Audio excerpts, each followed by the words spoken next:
Good afternoon, ladies and gentlemen. Hello from Vegas. Hello from What's Vegas. happening? How is everybody doing? Hope everyone is having a great day. It is. It's something. It's something for sure. It's Saturday. I don't know what that means. It means something to some people. Where did that go? Oh, there it is.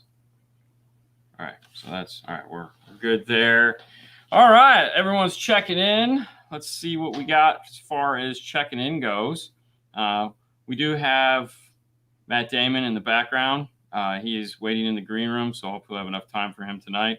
But before we do that, let's, of course, try to do as much nonsense and ask and do questions and all that. If we have room for him in the end. Fang of Truth, it's 40 and cloudy, low 28 in the morning. Nope. Yo. Fernando is probably eating. No, I was not. No, he was eating. actually dancing. I was dancing. Hey, guys. Ready, guys? Hey, guys. I was actually dancing because I'm doing the Dancing with the Stars. So. Yeah? Yeah. Okay. Totally. Hello from Goodyear, Arizona. What's up? Arizona. What's Hey up? guys, what's up? What's up? What's up? Go. Did I know. Fernando? Did Fernando? No, he didn't. What's up from Northern Tennessee? Pacific Packing up the Northwest. house and watching you guys. Hopefully you're moving to a better place. Pacific Hello Northwest. from the Pacific Northwest. Oh my gosh. Wow. Hello from Fort Worth, Texas. Ooh, At Mecca. Mecca of karate. The Mecca of karate. My bad. Can't afford Morel. That makes two of us. Hey guys, checking in from Massachusetts. Cold and rainy. David? You know, it's funny. It was cold and rainy here today too. But okay, it was rainy. It was kind of cool. It was like a small cold. All right. So somebody asked, who made this song? That was DJ Wraith. Wraith? Like the movie that had the weird car in it and had. Give me a minute. Man. Yeah. No, everyone learned to hate him. 61 Sacramento. Really? Matt Damon? I know. Raining here. Ooh. Hello, neighbor. Hey, Dean and Fernando. Yeah. From Alex and all of us in Seattle. Hey, Alex. Hey, man. What's happening? Hey, from Central Illinois. Brandon in the house. ¿Qué tal? What's up? ¿Por qué? What's up, fellas from Cincinnati? Hey. SoCal checking in. New York checking in. I'm just zooming through these. Yeah. Go ahead. Charlie Sheen. Thank you. I knew one of you guys noted it. It has Charlie Sheen in it. He's young. It was before he started drinking Tiger Blood. Hey, guys. You would have a field day with the wiring on my car. I have the audio control LC2i Pro, and they left the wire skewed everywhere. I actually saw one of those today. A good friend of mine stopped by that I've known forever. And I was Rob, not the Rob today who had the transmission problem, but the other Rob put it in.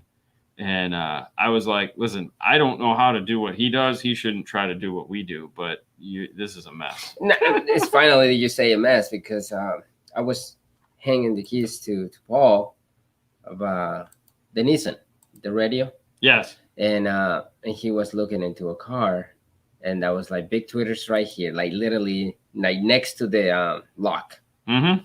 That was like four 10s and a Mustang, right? 4 Mustang. Yep. 4 10s, 4 12s, and a wall of that was crazy. I was like, oof, and a lot of wire everywhere. Well, you know, with wire being as cheap as it is now, it only makes sense to just like put it everywhere. I mean, it makes, you know, it's pretty. I mean, you can get nice colored wire now, and you can do all kinds of fun stuff like that. It was different colors. Yeah, so that's for sure. Yeah. That's all good. All right, what's Abraham's pet peeve? 25 is when installing component sets and finding a place to put that big crossover.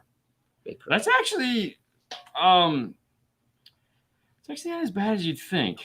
I know you watch all the videos, but if you haven't watched the video of Car Stereo Lab, it's in the Car Stereo Lab place when we put the Phoenix Gold speakers in Fernando's car. We kind of walk you through the process of doing it to where, because the hardest part is being able to service it once you've done that.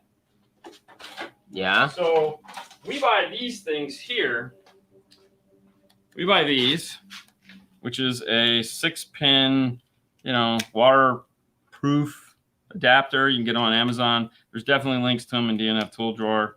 And so what we'll do is we'll actually mount the crossovers into the door panel itself or door card. Yes, in some cases it is a real pain in the butt, but in a lot of cases, I mean, we just had to do that in the Ram. Yeah. That was a lot of fun because, as we all know, Morel comes with the most beautiful big-ass crossover. So, hey, if you notice above Fernando's head, that is not his halo of knowledge, although he is quite versed in the audio control, so much so that he has done multiple Spanish classes, taking audio control into the Spanish world. I couldn't think of anything else to say. They are a sponsor of the show, so make sure you head over to www.audiocontrol.com. And for those of you that are waiting anxiously for the Epicenter Micro, yeah. Before the show started, our friend from Seattle let us in on some information that I'm not going to share with you, but I will tease this that, get excited. It's coming. Get excited. So we actually have a confirmation as far as when it is going to come. There again, not going to tell you. Can you give me the model? But we're going to, you'll find out soon enough. So get excited about that, and then we'll all move forward. But yeah, Dopai Power Hog amps and subs. Oh man, wow, you guys were buddies. All right, that one. Yep. All right. Dean, I've been in the grocery business for 30 years. I absolutely hate people that do the schematics and resets. I'm glad you got out when you did. Oh, no doubt. So what he's talking about is planogramming. So in my former job, I worked for Procter & Gamble. For those of you that don't know why that is relevant, I think I might have mentioned that on a little show that I did. Hold on, let me pull that up for those of you guys that might not be. I don't know, wait for camera 8 to come up. Camera 8. There we go, camera 8. And we'll switch over here. So for those of you guys that have not had the opportunity to listen to it, this is the Old-Fashioned Car Audio Podcast. I am episode 20, and it just dropped last week. So go ahead if you have time. Definitely check it out. Let's go back to camera 1 here. But what he's talking about is one of my first jobs was working for a small little company called Procter & Gamble. And Procter & Gamble would send me off to supermarkets at some of the crappiest times, and we would storm in there and be like, hey, you guys store, we don't care if you sell 10,000 bottles of that. Your store owners want you to have one on a shelf, and we get 6. And so we'd come in there, and most store managers wouldn't be real happy to see us. Kind of sucked. But hey, it was job. It paid well. And yeah, then we stopped. So life is good. All right. Kenwood DDX 795. Head unit BG amplifiers. When I turn the volume past 30, there is no change in the volume all the way to 40. Try with the kicker amplifier and no change. Any ideas? Kenwood was not able to help me. All right. There could be an explanation for this that we need to look at. The first thing is the first and the easiest thing to do is to grab your digital multimeter, the one that you have sitting in the drawer. Pull it out. If you don't have one, go buy one for $30. Then what you're going to do is you're going to take your phone, plug it into the radio, and you're going to download some test tones or some pink noise or something like that. Either one will work. If you have a good pink noise, which you can get off of like My Disc by Sheffield Labs, they make a nice one. We, of course, used for our pink noise. Hold on. Where's it at? We use this one, this guy right here, which is Educar at teachable.com. We use their app for it, so you can check them out. Anyways, now what we're going to do is we're going to play pink noise. We're going to take our digital multimeter and we're going to go to the RCA outputs of the deck, either at the amplifier. Doesn't matter. Go to the RCA outputs, red on center pin and then black on shield. And we want to see the multimeter, and we're going to turn, while we're playing that noise, we're going to slowly turn up the volume on the radio. We're going to get to 30. Why do I hear sound? Okay. Is that the volume's all the way down in there, right? Has to be. Yeah, just check. Okay. Anyways, we're gonna get to 30, and we're gonna take note of what the output is, and we're gonna turn up to 40, and we're gonna take note of what the output is, and that's where we're gonna see the voltage difference. Now, normally we'd use like 1,000 hertz test tone if we're looking for max volume output, which we're not. We're just looking for a difference between 30 and 40 to see how much a difference it is. Next, we have to look at the input gain of the amplifier. If we have the gain up too high, what's going to happen is, so for example, we can all agree that a 30-watt amplifier is only going to put out 30 watts, no matter where the gain is. And what happens is once it reaches its 30 watts, it's going to try to put out a little bit more, but then it's not. And that's all just going to be square wave distortion. So what could be happening is you could have either one of two things. There is audibly or there is electrically no difference between 30 and 40, which I highly doubt. But you may have the gain on the amplifier turned up so much that what is happening, both amplifiers, but what is happening is that once you're reaching 30, you're actually maxing out the power output of the amplifier. And when you're going to 40, it's not really changing because there's nothing left to give. Now, if we're trying to figure out, like we don't have a oscilloscope or anything like that, or a DD1, you can go over to kicker.com and go into their tools section, or their they have a really neat education track, and you can look on here. And what it does is it gives you your output voltage at a specific ohm load that you can then use that same digital multimeter to set your amplifier to. So let's say you have a 30-watt amplifier and you're using 4 ohm speakers.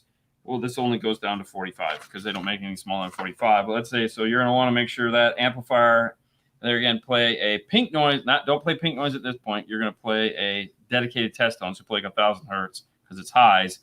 And you're going to turn that gain up until it reaches, in this case, 13.42, which would be 45 watts.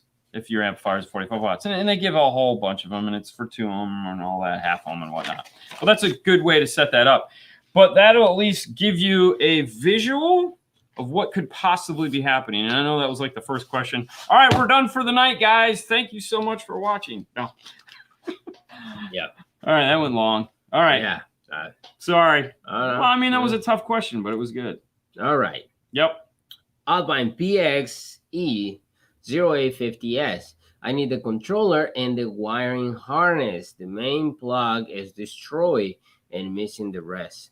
But I have Bluetooth dongle. Please help me. From Okay. Cincinnati. Go to your web browser and you're going to type in PAC Parts. PACPARTS. It's called PAC Parts. And PAC Parts is a wholesaler of parts for all the radio manufacturers. And what they do is you can go on and you can find the parts that you need and order them from there. So that's where you're going to go. So whether it be Pioneer, Alpine, Kenwood, they all use pack parts. Oh, look at that. Fernando's on point. Fernando is number 3. So here it is, packparts.com, and you can type in all that stuff. So scroll back up to the top. Yeah. Right there. Right Alpine is right there. Boom. No, we're just looking for the Alpine logo right there. So that's where you go, man. Start. Now, obviously, they'll have a phone number on there, probably some one you can call. Maybe if you type in the model number for the unit, and it should pull up all the fun stuff. Mm-hmm. So that's what you got. Yeah. There you go. Dean, I currently work with Gamble's. Very interesting. Oh, it's the food mart. Okay. Very nice. I was doing a truck last week. I saw that they did to so the what they grommet. did. It's so amazing how there was no water in the truck. There probably is water in the truck. It also depends on where you live, because like we get water here and we're still amazed that these trucks aren't filled with water, but it happens. Definitely happens. Do you know if there is a reverse harness available for Pioneer radio? Ooh, wow. No. I can tell you right now, I have never seen a reverse radio harness for Pioneer. Yeah. I mean, there is for an Alpine, but only because of the amplifier. But it's really not a reverse harness because it only... Yeah, it's not. No. No. Yeah, because it's different on both ends. No. No, I got nothing. I have never seen one. Saludo, Jose. Hey guys, I learned a lot from y'all. I did over my system on what y'all teach. I have a Toyota Aqua, and it sounds very good. Okay. I'm from Trinidad, Tobago, so I'm from the other side of the world. Well, thank you for watching. Thank you for watching, and thank you for everything. We High enjoyed five.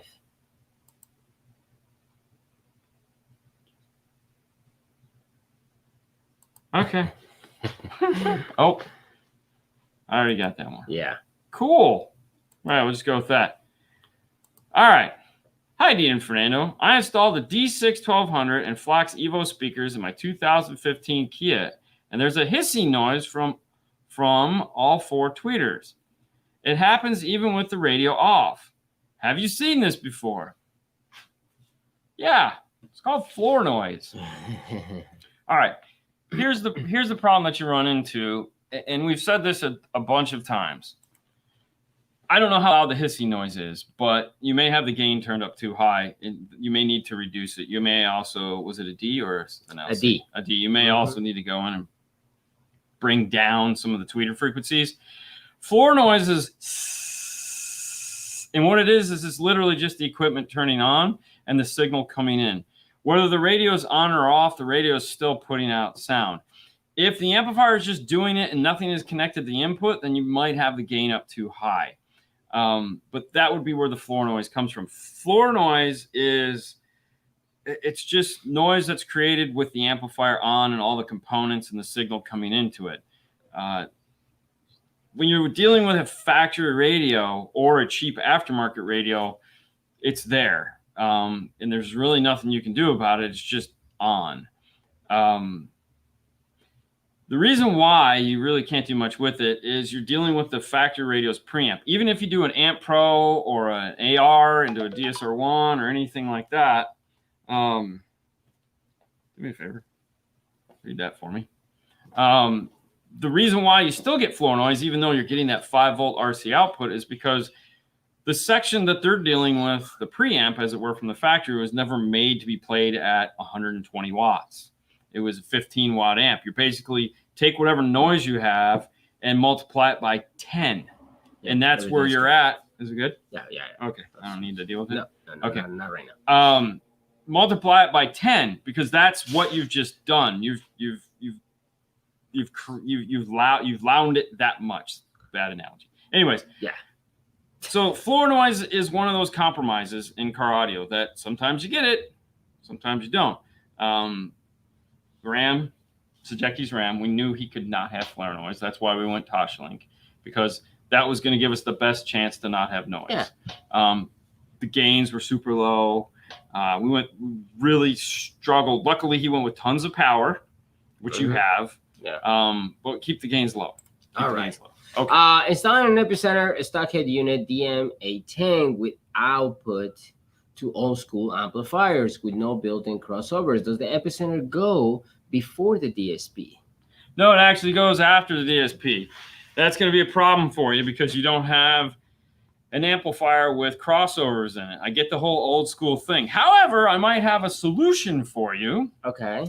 Hold on. Go into your web browser real quick. Okay, but it has the DM810, no? Yeah, you got to go after the DSP. Yeah. You got to have, because you got to run full range into the Epicenter. So you're going to go after that. But type in FMOD. FMOD. FMOD. That's it? You know what? I think it's FM mod. Try FM mod and then like audio. Let's see what that brings up. Studio. No, just hit enter. Audio. Okay. No, that's not it. That's a studio. That would be it. Just go to images. Okay. Well, better yet, type in fmod. Type in crossover and spell it out. There you go. That's it. Okay, hold on. Let me pull up Fernando's screen here. Wrong button. All right, so these are called FMODs. And what you're looking at is an inline crossover. And as you can see, they're super cheap. They're only like 25 to 28 bucks. That's what you buy for you. Well, no, this is what we used to do like back in the day, what you're talking about with the old amplifiers. This is what we'd use for active inline crossovers. So it's an active inline crossover. You buy it for whatever frequency you want to cross over at. Okay. You plug it into the input of the amplifier, and the signal voltage that is created from the 5 volts of output and all that is all it needs to power it up. Oh, so I was gonna say, what are you doing? No, I'm just trying to see the pictures. Yeah, you're good. That's all you need right there. They do sell them on Amazon. I actually bought a set of these not too long ago before I switched to the audio control receiver because on my Pioneer, that's what I say. That's what you buy. That's what I bought for the Pioneer because the sub output died. So I was like, dude, I wonder if they still make FMODs. So what you would do then is you would go out of the DM810 into the Epicenter, leave the crossover off like because that's why you're asking. And then out of the Epicenter through one of these FMODs into the sub amp, and you have your old school amp, and everyone is happy. All right. Isn't that cool? I love solutions. Cool. That's a simple solution. 28 bucks. They even make one of those that has a volume knob. Not that you'll need it, but if your amp doesn't have one. That is so cool. All right. Has Fernando ever installed a manual transmission car while installed a manual transmission? So, all right, let me just tell you what. If Fernando wasn't a car stereo installer or worked in a restaurant or worked at a construction site, he would try to be a race car driver. He would not be very good at it. What are you talking about? Because he's a scary person to drive with. He's like driving with your kid because he's and it's just funny. But no, he is magic when it comes to driving these like everybody drives so slow. Yeah, but when it comes to driving these big trucks and stuff like that, no man, he's got it on point. I don't want to drive him. I suck at that. But no, he's great at doing the driving and the stick shifting and all that. Now I would stall it because I would be like, I don't want to go too fast. And yeah. Can you technically use the Epicenter Micro as a normal Epicenter with an aftermarket radio or a general because it has 100%. No, the Epicenter Micro is basically going to unfortunately replace the regular Epicenter. Yeah. It has everything that the old Epicenter has and so much more. Literally so much more. It's the Epicenter in this story. Here's all right. Let's do an Epicenter story just to make everybody feel good for a minute. Many years ago, right around when Chris started to work there, which for you guys don't know, Chris Bennett, he used to work at Audio Control. Yesterday was his last day. He's moved on, so he's no longer at Audio Control. We had a big farewell dinner when we were in Vegas. It was a wonderful thing. Everyone had a great time. There were some tears, and it was a lot of fun. Anyways, I like that. What? Oh yeah, I would let him drive in London. I would just want a car that had really good seatbelts. Anyways, as I was saying, right back about 4 or 5 years ago, or 6 years ago, some other companies started to come out with copycat Epicenters. Okay. And they were small. And it was right about the time Audio Control was looking to redo the Epicenter. And they were like, all right, forget this. We're going to keep the same size. However, the circuit board inside is totally different. They didn't need it to be as big as it was. They didn't make a smaller circuit board. They just kind of like map parts out farther than they needed to be, because it could have been so much smaller, but the other ones were smaller, and they didn't want people to mistake that iconic look. Fast forward to now, when the LC2i is like, everyone knows what an LC2i is. You can look at, oh, that's an audio control. That's an audio control. And then we now have the LC1 and the LC2i Pro, and everyone is kind of getting used to that smaller size and realizing that's an audio control. That opened up the world to them to make it the smaller size that they wanted. Originally, when we were talking to them, I wanted them to make it not small like that. I wanted them to make it like a 3-inch. So take like the amplifier. Remember we were talking about that? Take a D or an LC and just like cross cut it. Kind of like the old school caps that you would put on the ends of the amp. And so what you could do is if you had like a D 4.800 and an LC 1.800, you could have a little Epicenter in the middle between the two. I thought that would look cool. But I'm old school. I'm sure some of you guys are going, oh, that would have been so cool. Would have been a pain in the ass, because like they were sitting there going, how would we get the power in the 3 RCA or the 4 RCAs? And like, that ain't gonna happen. It's like, you need to stop it. That ain't gonna happen. No. So, what are your thoughts on the Sony high power stereos for Android Auto? For the Android Auto one. Well, I mean, if it's got Android Auto, if it's Sony, it's gonna have CarPlay. CarPlay, Android Auto. Yes. Yeah. So the high end one. What are your thoughts? I mean, I like them. High power. Did you ever get to sit in that car? The Which Sony one? car that had the high power in it? No. You are the only lucky one. It's impressive. I'm not gonna lie. It is impressive because it's no amplifier. It's just a radio, and they had a sub on it, and I think they had a sub components, and I mean it was a ton of speed, and it sounded great. And it's just like powered by the radio. It's awesome. And no, you didn't pay for all that power. I mean, I look at it this way. If you're looking for a simple, like it's great. Yeah. I mean, but it's not cheap either. No, it's not. And there again, how much better is it than just doing like a kicker key? I don't know, but some people, they just don't want to deal with that. But okay, yeah, I understand. I might buy a kicker key for my front stage, use that to power maybe an 8 in the back and some rears. That'd be cool. Perfectly fine. Yeah. Phil, hey guys from Sydney. I like it. Do you guys get the 4th territory in the US? I don't think so. No, right? I don't think they're calling it the territory. What I think I don't. MySpace. God. No, I don't think they're calling it the territory here. I wonder if that's the new one they're coming out with. That weird one that we saw that everyone's like, what are you guys going to do with this? And I'm like, I don't know. Yeah.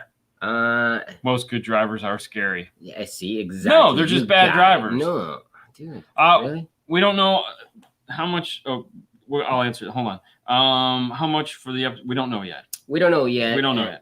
But you guys we'll know when we got a call coming next week. Once we have that call, then we'll know more information about it. But until then, you just gotta kind of be patient with us. All right. Any way to connect tweeters to the wires inside the fuse box on a 2001 Chevy Silverado? I don't know. I know some vehicles have speaker wires inside the box, but this truck doesn't. Should I connect it to the aftermarket radio? What? Okay, he's not talking about the fuse box. He's talking about, the power management box that you pull out to get the power wire through the wall. You take the clip off of it and it kind of dovetails off. Okay. Some of those have had clips because it's just a bus box is all it is. It's not a real common thing, and I would not bother with it. Okay. We would never do that. We don't go hunting for them, especially tweeter wires. We just run wires over. It's way easier to do. If it's an 01, it's just, pull the radio out, run them over the radio. Yeah. That would be way easier. Our Epicenter is a must-have item, even if you already have aftermarket head unit and American-based EQ. All right. So for those new to the Epicenter world, which they just sold 1 million of them, which is amazing. An Epicenter is a harmonic restoration device. And what that is designed to do, now, if we keep talking about the Epicenter Micro, and we just did a review of the product a couple months back. So if you head over to the channel, type in Epicenter Micro, I'm sure the video will come up and you can check it out. And we give you a visual of what it's doing, kind of, but it's hard to, it doesn't make sense. But think of it like this. If you're listening to music that does not have bass, but 80 hertz is beating the crap out of you because it's just, so classic rock from the 70s and 80s and some of the 90s, Latino music that doesn't have any bass. Yeah. You could put an EQ on that. That's what it is. Yeah. I don't know. You could EQ it, and all an EQ, remember, EQ just raises signals and lowers signals. And it's a fixed point with a fixed Q. Q is the width. Q is how much is it going to affect the left and right. All right. It's because a lot of people confuse an Epicenter with a parametric EQ. All right. So let's say your music, when you look at it on an RTA, most of the music is like 80 hertz is the high point, and then it starts to roll off from there. So like 80s, 60s less, 50s less, 40. By the time you get to that nice 30 hertz that we have all our box tuned to, there's no energy left at all. There's nothing there. Well, if I go to an EQ and I pick 30 hertz and I gain it up 12 dB, all right, I've just introduced a shit ton of noise for one, but is it going to have an effect that we need? Because if 80 hertz is, let's say, if there's 18 dBs of difference between where 80 hertz is peaking at and what I can raise up 12 dB, I still have way more bass here than I do here. So what a harmonic restoration feature in the Epicenter does is it does what's called an octave shift, meaning it takes all that energy from 80 hertz and moves it an octave down. Now that same energy that was here is now at 40 hertz. Okay, cool. So boom, we have tons of bass. So it's applying that energy into those lower frequencies that aren't there. Now, the center frequency is what you do. So 80 hertz, 60 hertz, you want to go. So it's always an octave down. You can go an octave up, you can go an octave down, but that's what the center frequency is doing. When we show you that on the video, you'll kind of see what's happening. And that's why a lot of people get confused and they'll say, oh, no, it's not a parametric EQ. But then why it's like a parametric EQ is you do have adjustable Q. Meaning you can move it an octave down, and you can also make it wider and affect more frequencies around. All right, pausing that one. Pausing. You're going to continue on this one. Is the Epicenter required now these days with lossless audio and Dolby digital audio? Yeah. All right. An Epicenter was invented years ago to add bass to records because records couldn't play low frequencies because the pin would come out of the gap and then the record would skip. Okay, so according to them, records really? No. All right. Tapes had a certain loss of output. This is an instrument thing. Lossless performance has nothing to do with instruments. So, for example, if Fernando went to a concert last night, it was a Spanish rock concert. Yep, that was awesome. If those guys decided to go into the studio right now, they left there, last night, they were digitally recording the concert last night, all right? They would have 100% lossless, badass sound. Guess what?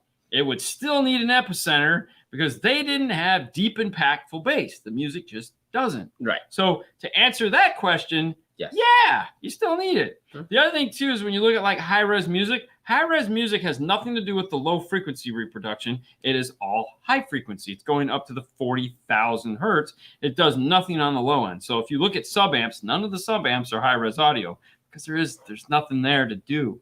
But an Epicenter is for the sound that you're playing, the music that is coming through the system. If you play deep bass music, okay, the stuff we all love, and you apply an Epicenter filter to it, it is going to layer on top of it, and that's when it'll get really silly and make things sound like, holy crap. But it'll also take that music, and if you're one of those 20 hertz guys that wants like 20 hertz, well, that's why they have the PFM filter on it that you can turn off. That's coming out on the new Epicenter Micro. It's basically the subsonic filter. You can turn it on and off because an Epicenter does have one. It's around like 34 hertz or something like that because it needs it, because there can get to be a lot of energy. It's not a wall. It's just a roll off because there's a ton of sound happening right there. But with the new Epicenter Micro, you turn the PFM filter off. You can set your center frequency down to it's like really low, like I don't know, 40 hertz, maybe it's 60 hertz. I don't remember how low it goes. And then you make 20 hertz just go through the roof. So, all right, El Fuego drops some 5. So I could go from the DMA 10 to the Epicenter with output to the Orion, 200 CRX crossover, getting phantom power to the 2250, the Beast. You got it. That would work fabulously, and I want a picture of it because I haven't seen a 200 CRX in years. And phantom power was the shit. All these guys are talking about Toshlink and all that, dude. Phantom power.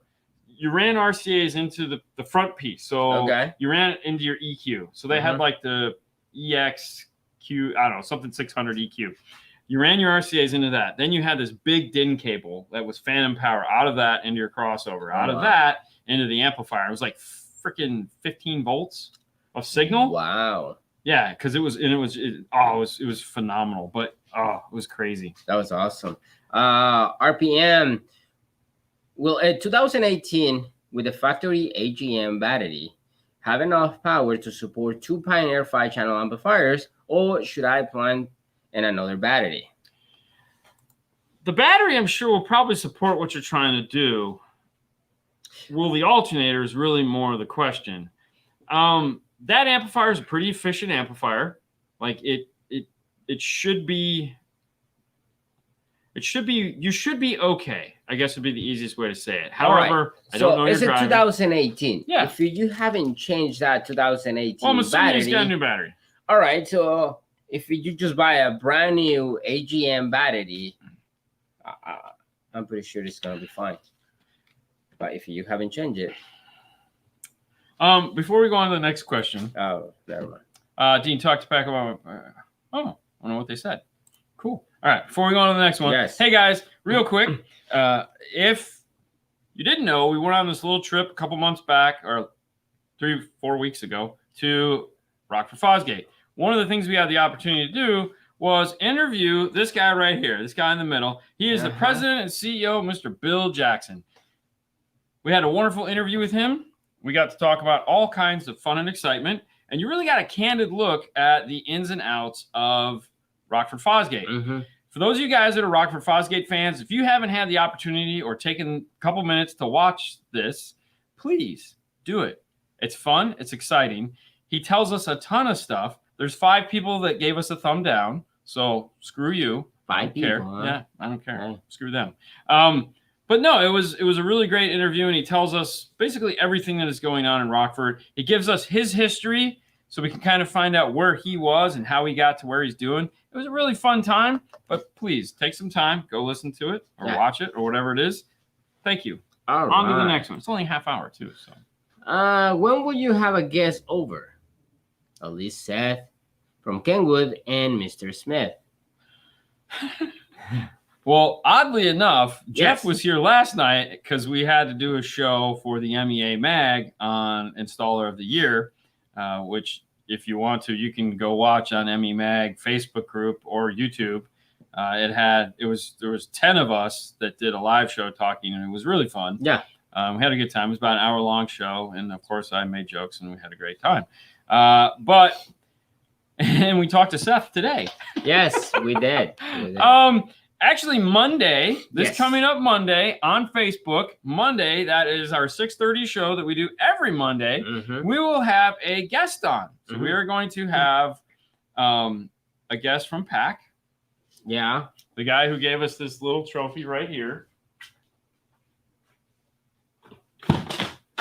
And the guy who gave us this little trophy right here for being awesome. Yeah. Mel from AMP, who is a world champion. SPL guy. He did great this year. All right. And there we go. So Mel, he's been on the show before, but we're going to have him on, and we're going to talk to him about his journey through SPLdom, something that I know absolutely nothing about, but he did really great this year in it. So, this is a good one. Yeah, look at that. Look at that. Yeah, look at that. Ooh, look at all those trophies. Yeah, look at that. Ooh. Look at that big ass amp that he has right there. Is that an amp? It Oh, is well, an we're going to amp. find out. He also sent us a package that we have sitting over there that we aren't going to open until he's on. So he will be here Monday. So yes, we are starting to put some guests back on the show. Yeah. As much as we love having live guys here, that isn't going to happen as much anymore. So stay tuned. Monday, 6:30 on Facebook. Going to pick up all the amps and parts as I get the money. Once I have everything, I will return to Dean and Fernando's installation magic and wonder. Still torn between audio control and JLVXI. Ooh, That's I'm not going to help you on that one. I'm not going to help you on that one question. because that's a question tough right one. That is a tough one though. But hey, it's that time of the show. Yeah. This is called the DIY ruler. Mm-hmm. Some of you guys have seen us use it in videos. Yes. Some people have decided to try to make their own version of it, but they're not really installers, so they don't understand how this works in a day-to-day life in an install bay. This, on the other hand, is semi-affordable. You can buy them in a pack of 2, and holidays are coming up, which means you might want to pick one of these up for a loved one. Yes. Maybe one of your fellow installers in the bay. This will make your wiring that much easier. It's called the ruler because it helps you line up the holes. It's spaced and designed by guys who do this for a living every day. There's no shortcuts to this, guys, but you can be proficient and make it look better. It comes as a 2-piece. You get a short one and a long one all in one box. Check them out at mobilesolutions-usa.com. And while you're over there, if you really wanted to, check out the expo. Yeah. That's right. Expo, what are you talking about? Mobile Solutions Expo. That is coming up here, real soon. Yeah. Look at that. Hold on. Let me get rid of that guy. Master Tech Expo. It is 113 days away. Oh, my gosh. It's coming fast. Yeah. We are going to be there doing what? We don't know, but we are definitely going to be there. 100% we are going to be there. So if anything, you can come and say hi. Yeah. We can talk about anything you want, but we will be there. We're done. We're signed up. So we're done. We're confirmed to be there. All right. Yay. Okay. Next All question. right. So somebody asked about the song. Who made that song? Right there, DJ Wraith. That was him. We talked about it this morning. We're playing it at the beginning of the thing. So it's pretty exciting. We got a couple more. Scott Franks, Epicenter makes Van Halen come alive. Actually, it's funny you mentioned that because the first video we did on the Epicenter that is still up, and that's where we really kind of take a deep dive into the Epicenter. We used Van Halen because, yes, Van Halen sucks when it comes to bass. Yeah. All right, let's see. I was going to say, you just clicked the button. Okay, there you go. Nice. You two are the goats of car audio. Thanks. Thank you, Ben. Thank you. We do have the GOAT quarterback here. Just saying, yeah, exactly. The one Not time, here. It's over there. The one time, where the Bucks are relevant. Oh, now you're getting into that, man. Oh, help! I got Boring Life Blues. I know. Sorry, El Fuego. I know, and don't worry, man. I know. I'm just as upset about it as you are. Dude. Well, the plan was to go home tonight, Oscar, and edit for tomorrow. Yeah. But yeah. I'm going to try it. We're going to do a live show probably tomorrow just because we need to kind of fill everything in with what's been going on over the last couple of weeks. I haven't seen the girls in like a week, 2 weeks actually, because like I've been home this week. They didn't get home until like Vegas? Tuesday, but like they were gone and the schedule and everything. So I'm kind of excited. Well, so tonight Haley is actually taking her next test to get into the next 4 years of college. And that's from 6 to 10 tonight. So she's asked us to stay away from home, which kind of sucks. But so the cool thing is Sue and I will actually get to do like a date, and actually maybe talk to each other because we haven't talked to each other all week. Yeah. Paul was asking me a question I needed to ask Sue about it. And he's like, did you ask her? I was like, I haven't seen her all week, man. Yeah. Like literally I haven't seen her. We did watch a movie last night, but that was just, you leave it out. All right. Okay. All right. Here's a little cash to help your channel. You guys do a great job at educating folks the right way. Pack says my Amp Pro has a burned out MOSFET. It's a rare issue, but can happen. I bought a new unit. Oh, so that's why you had the parasitic drop. That makes sense. That makes sense. Was it in a Dodge? I think it was in a Dodge, if I remember correctly. That was a Dodge or that was a Ford? Either way, the biggest problem we've ever seen with Amp Pros is in the Dodge unit, not using a relay on the remote turn on. Yeah. Even if you're turning on one thing. Like, thank you for the 10, man. We always recommend using a relay for that. I don't know what it is about the Dodge. The Ford, never have a problem. Dodge, all the time. That was like in Sajecki's. I had to go and solder in a relay, whether it needed it or not. Even though we were going out of that into the Audison, I still put a relay on it just because I don't want to take any chances. Yeah. I used a relay. Well, that wasn't it then. You just got a bad one. But glad you used a relay. We are in Clearwater, Florida, across the street from the first and only. Go to that one there. That one, yeah. 2017 Equinox factory stereo. Can I run RCA straight from the factory harness to the factory amp to my DSP? Check pack-audio.com and see if that takes a amp. The answer to that is no. The short answer is no, because there's no variable voltage signal that's coming out of that factory radio to go. They don't use the same technology from one source to the next. Most of the time, the information from the radio to the amplifier is done over a bus. Yeah. Now, you can check to see if it has variable voltage. There is a chance, but as 2017, I doubt it. Hold on, Fernando's doing a search here. That's true for most amplified systems. See, they don't list anything. So, nope.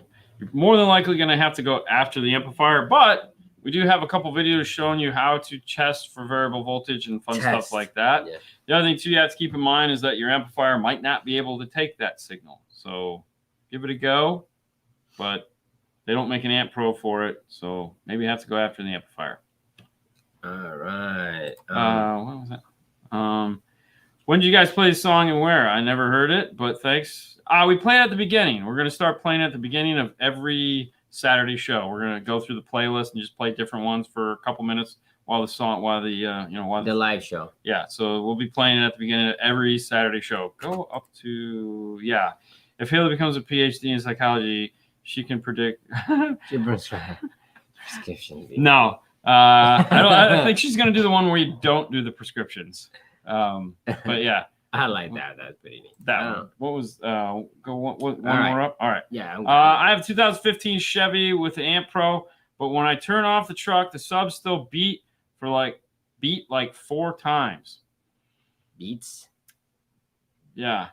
Beats like 4 times. You're getting a turn off pop. 2015 Chevy Amp Pro. So here's what's happening. Is that you're having a timing issue with it, meaning things aren't turning off when you want them to turn off. We ran into this problem on that truck when we did because what we used to do on that, and we'd still do, but they just, we haven't had one in a while, so we do an Amp Pro to a DSR1 and then back to the stereo. And what we had to do is we had to hook the DSR1 up to the ignition off, not the auto off of the Amp Pro, because we were getting turn on and off pop. It kind of takes away the whole, I don't remember what it did, but that solved the issue.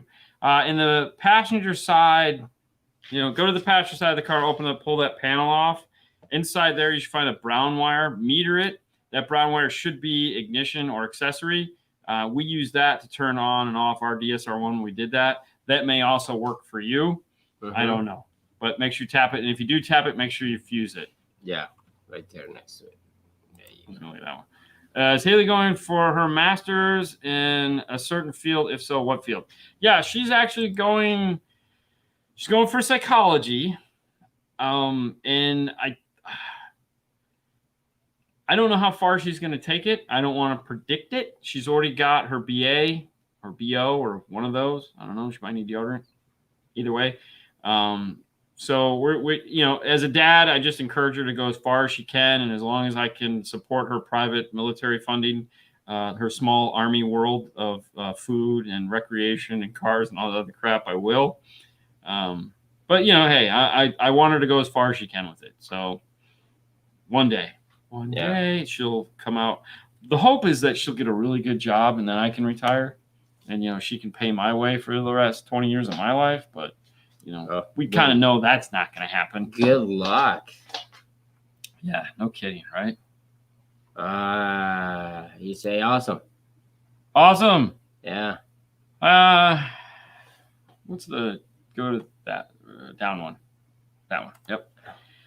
Dean, want to do it. Fernando, JL Audio, or Audio Control VXI. Look at which one is better for cable wire management installation, and I will not be doing DSP. Have the shop set everything up. When you're looking at wire management, the Audio Control is going to win every time. The VXI is a nightmare. It's just bad. But there again, not the end of the world. They both sound incredible. They're both amazing amplifiers. If you're going to not do the install yourself, it really just comes down to what you want to do, where you want to put it, how much space you have. They're relatively about the same price. And maybe the guy that's going to put it on, he might decide, okay. So it doesn't matter. It does. But us, it's just, we'll make it work. Yeah. That's kind of what we do. I might, hate it, but yeah. It's okay. Wouldn't be the first time. Yeah. In the Dodge this week, did you draw out a schematic before you did the amp wiring, or did you freelance? I'm guessing you mean freehand it in your head. So there's a gentleman by the name of Tom Miller, and Tom Miller owns a company in Portland called Musicar. Musicar is an awesome place. Tom Miller's an awesome guy. He's one of the nicest guys in car audio. But what makes Tom Miller fabulous, aside from being like one of the premier fabricators ever, is that he has learned he taught himself how to use an iPad to draw out the installation. So kind of like, like a Chip Foose. He's like, or Ken Diggett, but he's that of the car audio world. So he will draw out these beautiful interiors, and then he'll kind of instruct his guys, panels, everything. And then they build it, and he'll help them and all the other fun stuff. When it comes to wiring and stuff like that, you could do that, I suppose, but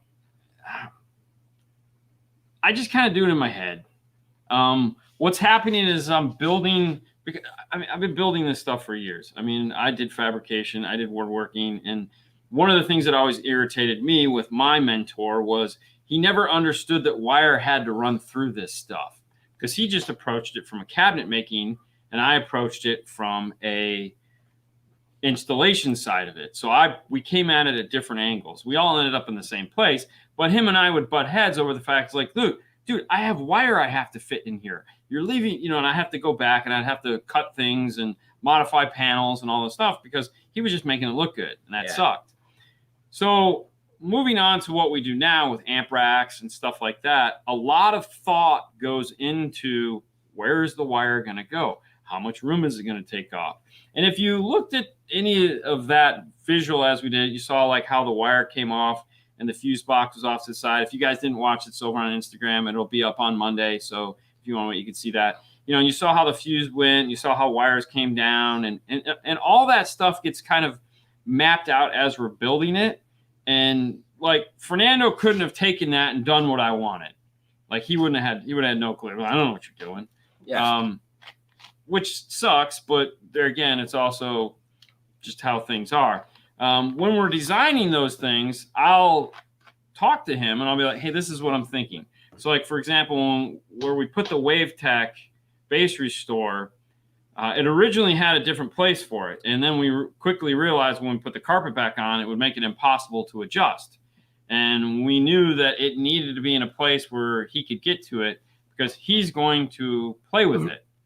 It's his thing, he's a smart guy. He's going to, so we moved it to where my original plan was, but he didn't like. So yeah, layout and you're always thinking what it's going to do. So, but no, we don't draw it out. All right. And that's why sometimes I'll be like, mother, I got to run a remote turn on. Damn it. Okay. All right. Right there.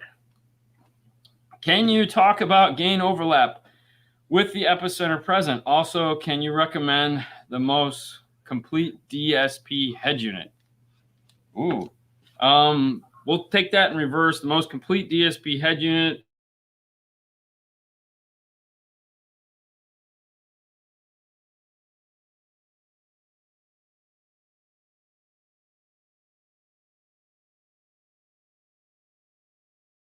None of them are seen that before. Oh, that was neat. Sorry about that. Are we good? Yeah. It's always a delay here. That pause. Yeah, right there. Well, yeah, it might be back up for a little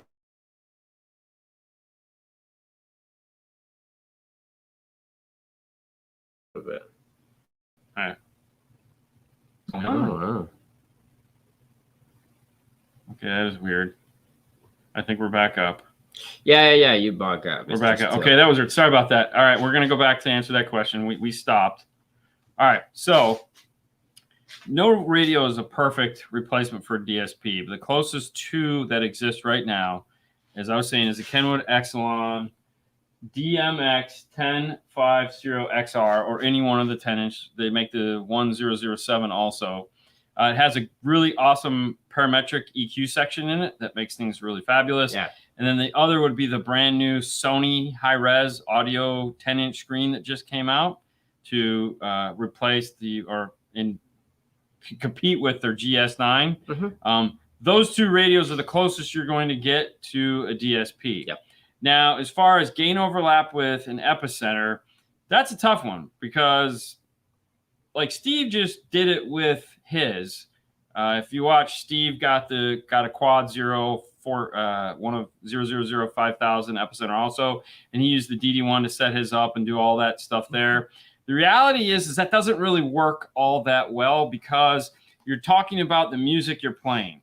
And there again, I'm using it to fix sound from a track, not to fix a form of music. So there is no good way to set up an Epicenter other than I would recommend, if you're going to use one, 5 dB of gain overlap is probably as far as you want to go.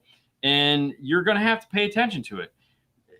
If you're going to be using it to create subsonic frequencies, like go crazy in 20 and 30 hertz, well, then, yeah, turn it all the way up, set your gains the way you normally would, and rock on from there. But the reality of it is this is a tool that you're going to be using to restore sound that's in a music. If your system is set up properly from the get-go, it shouldn't affect it. But don't think of it as like an EQ. It's not. It's a totally different animal. You can actually play the audio file, not like that, on the speaker play file, stream it, and it would be better. I give you permission, you can play it. Okay. All right, sounds good, man. Thank you for the 10. Fantastic shows user guys. Agree with the other guy who said goats. Have fun night. I hope to. Thank you. The Matrix was broken.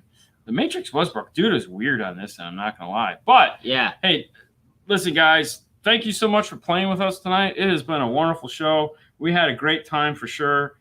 I know we are desperately waiting this guy to get off his butt and finish making the. Turn that off. Could you let's just do that. And get the website up and running so that we can have the IRTA2. I don't remember what it's called anymore. It's ridiculous. Anyways, the IRTA2 is coming next week. What you're probably going to see is not a lot of video from us. We do have the Rockford Fosgate long video coming out. It's going to be a beast. I'm telling you right now, that video is a beast, guys. It's going to be like an hour plus, like an hour and 45 minutes, something like that. So when that video drops, that is going to be the only video you get for that week because it's going to take you time to get through that. And we want to make sure everyone has the opportunity to watch it because we had a great time and we think you guys will have a great time too. Yep. But with that being said, for those of you that realize it's getting colder out, it's time for a new hoodie. Well, hey, head over to dnfswag.com. DNF Swag is the place you find all the cool shirts and just clothes. We have lots of clothes there. You find neat clothes and fun stuff like that. And, of course, the place where the IRTA2 will be located is DNF Tool Drawer. But for those of you that want to just go and tool around, this is the place where we keep all the cool stuff that we do. Install stuff is one of my favorites. This is where you can find all the neat stuff that we use. And as you scroll down here, we have crossovers, those connectors that we were talking about are right here. Here's the 6-pin right there. So the stuff's there for you to be had. Lots of fun. That's it. And that's it. It's Saturday night, which means you guys are going to go out. You're going to do a whole bunch of funness, we hope. And if not, start putting up the Christmas decorations. Yep. That's tomorrow's task. I know. Christmas starts in November now. Don't ask. I don't, whatever they want. I don't care. But you guys have a wonderful night. Remember, if you're going to do something silly, Uber, Lyft, they're cheap. Do it. And with that, fade to black. You guys have a wonderful night. Bye. Bye, guys.